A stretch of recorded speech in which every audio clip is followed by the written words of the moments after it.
cheeky smirk. He had charisma, charm, and he liked to work. And with his balls of steel he drove the left berserk. He did his very best to help save the nation from the radical left and their ruination, the devilish genital mutilation, and the weaponization of immigration. That terrible day on the 10th of September, the world watched something we don't want to remember. How we wish the world didn't have to be like that, but that's what happens when you get in the way of their agenda. He worked hard to create TPUSA, but when it got too big they tried to take it away. It's just a standard operation for the CIA, installing all the people who control what you say.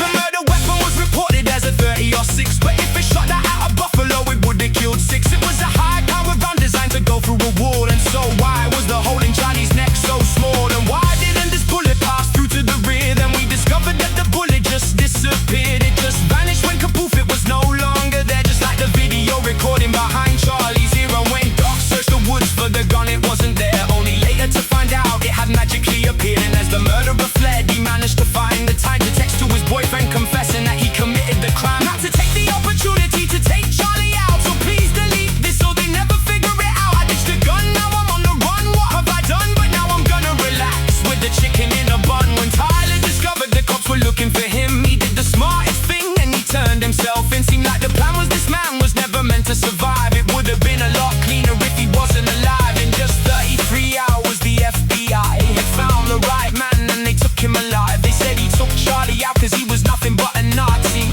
but that boy was nothing but a patsy. Now Erica's reaction wasn't what you'd expect. Right after someone put a hole in your husband's neck. I forgive you for the terrible thing you have done, and I look forward to enjoying being a single mom. I'm gonna take control now that I'm on my own. A single mother shouldn't have to be staying at home. Charlie always wanted me to be the CEO, so let's celebrate the moment with a fireworks show.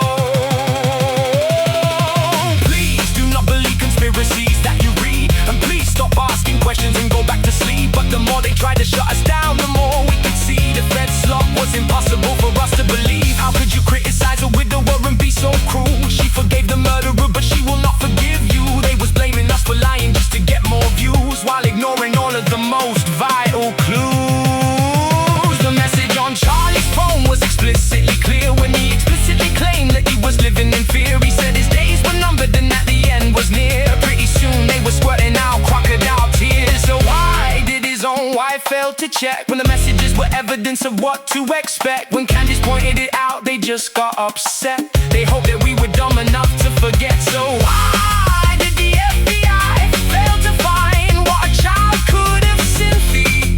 Must be fucking blind. Evidence that they didn't even bother to get. Every call with the phone she didn't bother to check. She implied it was a lie on the Glenn Beck show, as if the truth was something that they didn't want you to know. As if knowing he was gonna get whacked the next day was no important to the case, so we can throw it away.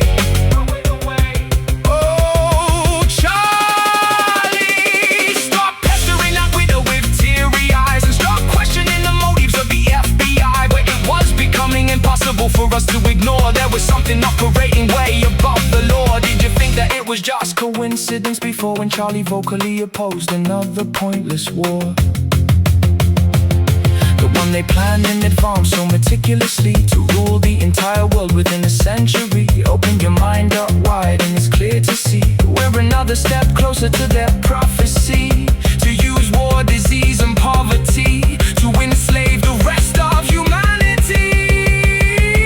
They couldn't have Charlie saying what he wanted to say. One guy with the spine standing in their way. He put his life on the line for your sons and your daughters. He was threatening the plan for a new world order. I hope he's looking down now as he's sitting in heaven, knowing what really happened on October the 7th. And what began as a genocidal plan to slaughter his wife Charlie asked, was there a stand down order? Then when he refused to take that bribery pay, they killed him like a dog, yeah, they blew him away. We won't ever stop until we discover the truth, because betrayal is sharper than a serpent's tooth.